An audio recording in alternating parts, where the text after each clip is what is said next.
What's up, everybody? Eric here, Driveline, World's Okay steering wheel holder. And tonight, well, maybe morning or afternoon for you. It's currently night for me. Just woke up and I was very sad to see that there's a line for showers, which is not very common for the time of night that I wake up. But it happened tonight, so got a little time to kill before I can get into a shower, and I'm going to do a video real quick. In today's video, I want to, the comments, man, the comments are a never-ending source of content. It just, I was on the phone earlier with Trucker Will. Great guy, Trucker Will on YouTube. And we were talking about comments and, you know, just the absurdity and the foolishness that you get in comments is off the charts, man. It's comical. There's a lot of great comments, obviously, but some of it is just like it's so comical. So this was in a follow-up to the video I did about the comment with the 12 paragraphs or whatever, and I have another follow-up to that. That individual has emailed me, and I respect him. He's made some clarifications, and I'm actually going to send him my phone number and see if he'll get on the phone with me. But I have some, like, I still think he's dead wrong on some things. But I respect his response. He asked me not to use his real name. I of course won't use his real name. If you ask me not to use your name, I won't use your name. But I'm going to do a follow-up on that, I don't know, sometime later this week.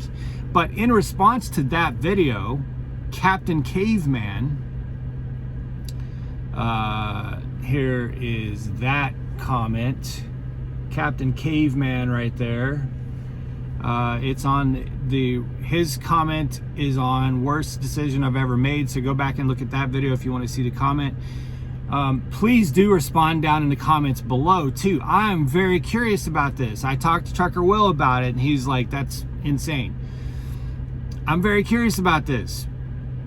So I'm assuming, Captain Caveman, if you're watching this video, that you're a Prime driver, because you say my pay stubs are 6 to 8 pages. And you're okay. Here's the comment exactly. My pay stubs are 6 to 8 pages.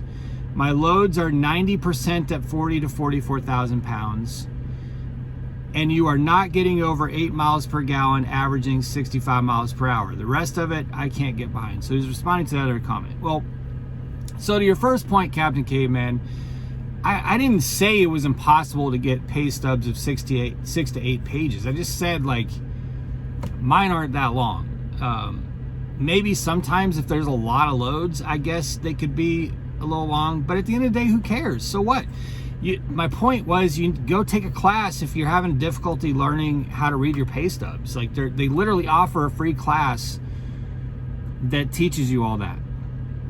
I used to find it a little confusing, I'll be honest with you. But I've asked questions. I've had conversations with my payroll advisor about some questions that I have, and it's all clear to me now. My loads are 90% at 40 to 44,000 pounds. Well, you need to change your customers sometimes. You need to mix them up. Like, I'm on a very fat load right now. I mean, this load's insane. It's 44,500, I think. And it's obnoxious. And the last load was heavy too. The last one was, I think, 43,000 pounds. But I run a lot of, 25, 28, 30,000 pound loads. I can't say I wouldn't say 90% of mine are over 40,000 pounds. But maybe yours are. I certainly wouldn't say that yours aren't. I'm just saying mine aren't. My point was, if you make a blanket statement, out on the internet, and you say Prime loads are all 44,000 pounds and they make you run them at 63 miles per hour to get over 8 miles per gallon, well, then the whole internet sees that, people who are thinking about coming to Prime, and they think, oh shit, no, that's I'm not doing that. But that's not true for everybody. You can't make a statement and allege in a way that's going to allege that that's true for everybody when it's not true for everybody. What may be true for you is not true for me. What may be true for me is not true for you. And I'll tell you something that's not true for me. And I don't like that you say, as a matter of fact, Captain Caveman, you say, and you are not getting over 8 miles per gallon, averaging 65 miles per hour. Here's one for you, Captain Caveman. I've never averaged under 8 miles per gallon doing 65 miles per hour. Well, I mean, going up, if you're doing a lot of mountain climbing, well, of course. In fact, let me find I have right now my weekly miles per gallon information. Now, you have to take this stuff with a grain of salt. But according to the message that just came this evening, my weekly MPG is 8.93. Now, I've been heavy all week. 8.93. That's my fleet average. So the average of all the trucks on the fleet, 8.48. Mine is 8.93. Let me hop over here to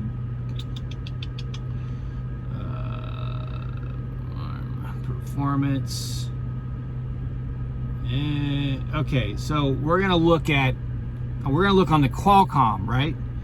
For the trip from Jonesboro to Louisville, and you've got some good rollers in there. Half of it's flat to probably Union City, Tennessee. The rest of it's good climbs up and down. Okay, 44,500 pounds. My miles per gallon for the trip last night was 8.6. I did 65 the entire way. Well, not uphills, but I did 70 downhills. But 65 where I could do 65. I don't know what you're talking about, man. Like, and besides that, who are you to tell me? Do you know how nutty it is? I've talked about this for years. One of the most laughable comments that I get is when someone comes and says, you're able to say that you like driving freight, pulling freight for Prime because you just don't understand that you really don't like pulling freight for Prime. I'm summarizing, but that comment is very common. And it's like walking up to somebody and saying, hey, you think that blue shirt you have on, you think is blue. But the reason that, but it's not blue, and you just don't know it's not blue. It's actually orange. You just think it's blue, but you don't know that it's orange. Or it's so strange. Here you are saying to me, you are not getting over 8 miles per gallon, averaging 65 miles per hour. Here, look, here, I'll show you, see if you guys, there it is right there. You are not, very matter of fact, you are telling me that I'm lying, that I'm not getting over 8 miles per gallon at 65 miles per hour. What's wrong with your truck, man? You need to get in a shop or something, or trade that truck in or something. Because Trucker Will, talk to him, he has zero problems getting well over 8 miles per gallon. I have zero problems getting well over 8 miles per gallon. When it was flat to Union City, I was doing 9 miles per gallon. At 65, 44,500 pounds. So, and you know, like again, I'm not going to say to you, Captain, that, see, it would be like me saying to you, okay, Captain, what is your name? Captain Caveman. It'd be like me saying to you, oh, I don't care if you say that you can't get 8 miles per gallon. There's no way that you're getting under 8 miles per gallon at 65 miles per hour. I don't know that. So how can I make that claim? It's very possible that your truck can't get over 8 miles per gallon at 65 miles per hour. If that's the case, sucks to be you, man. I would do something to change that. But I wouldn't say that because I don't know that. I'm not you and I'm not in your truck. I'm me and I'm in my truck. I know what my trucks do. I can see all my trucks. I can see their average. I can see all their MPG. I can see their net fuel costs, all that. That's all I know about. I don't know about you and your truck. You don't know about me and my truck. So you can't come into my comments and I mean, you can, but I'm going to make a fool out of you. You can come into my comments and say, you do not get, there is no way you're getting over 8 miles per gallon at 65 miles per hour. I don't get under 8 miles per gallon at 65 miles per hour. That's the facts. And you could say, well, Eric, you prove it. I don't need to prove it. I don't care if you believe it or not. I'm just telling you it's absurd to come into my comments and tell me that what I know to be true based on everything in front of me in the truck that I operate is not true just because you say it's not. And this goes back to the problem, the whole problem that I'm pointing out with a lot of this misinformation on the internet about Prime. And this is also something Trucker Will and I were talking about. This was the problem that I had with the comment the other day with the 12 paragraph comment. Is a lot of times someone has an axe to grind, and this is not about you, Captain. We're off of that now.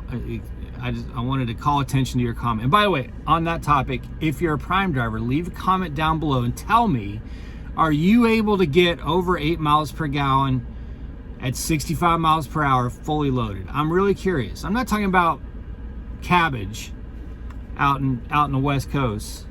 I'm not talking about Donner Pass. I'm talking about, Illinois, Iowa with some rollers, Ohio with some rollers. Like if you're going across the Midwest, which is my route,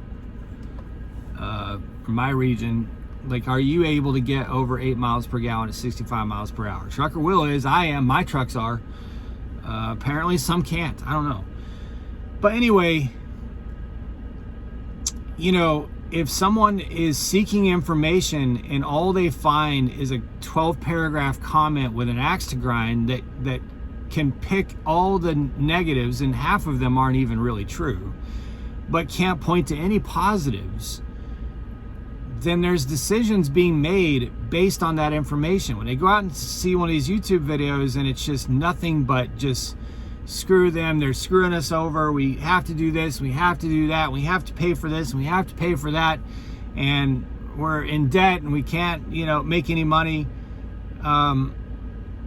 If you have nothing, if the video has, if the content creator has literally nothing positive to say, then you really need to question the motives or question the source or question the information, just generally speaking.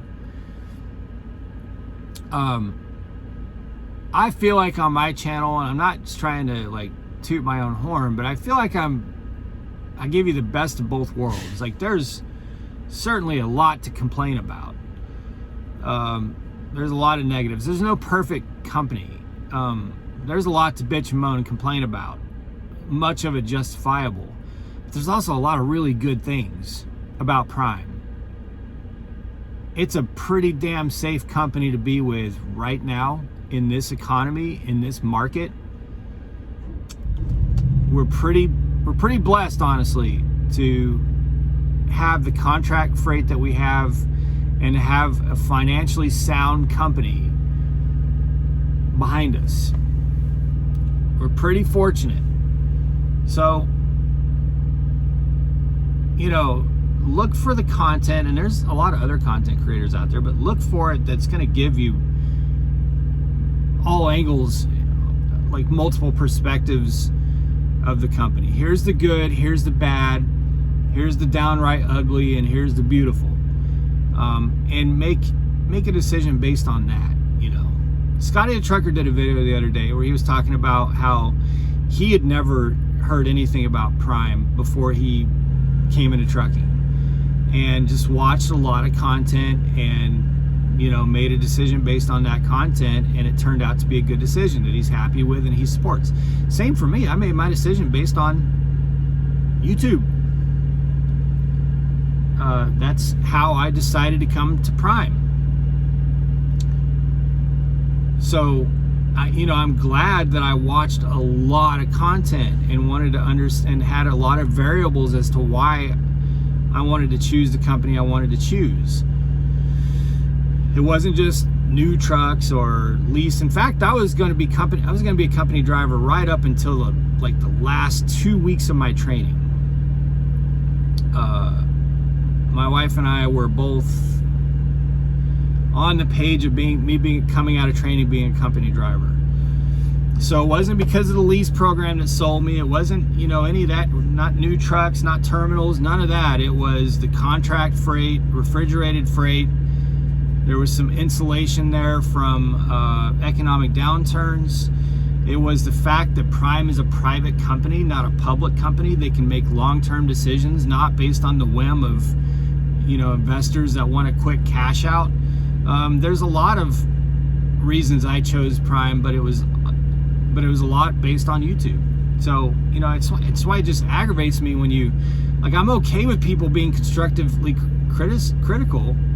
I mean, people can say whatever they want. It doesn't matter whether I'm okay with it or not. I'm just saying it peeves me when I see information out there that's not entirely accurate and that's nothing but negative. Especially when it's someone who has no experience with Prime Inc. whatsoever. And when it's comments like Captain here, or out there in the comments saying there's no way you can do 8 miles per gallon or better at 65 miles per hour. When it's like, bro, I do over 8 miles per gallon fully loaded at 65 miles per hour every damn day. Unless I'm, in the mountains, which I rarely am. Very rarely. Very rarely. I gotta get some nicotine on board, man. I don't vape anymore. Now I'm down to these nicotine pouches, and I'm almost off of these. I'm pretty damn close to being able to walk away from even these. So it's been a long journey. My entire adult life. Smoked cigarettes out of high school. Then I vaped quit cigarettes when I met Jenna. Vaped for 10 years.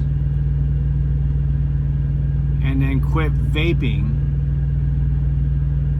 And for the past, 4 or 5 months, I've been just doing these nicotine pouches. But the nicotine pouches are very, very seldom throughout the day.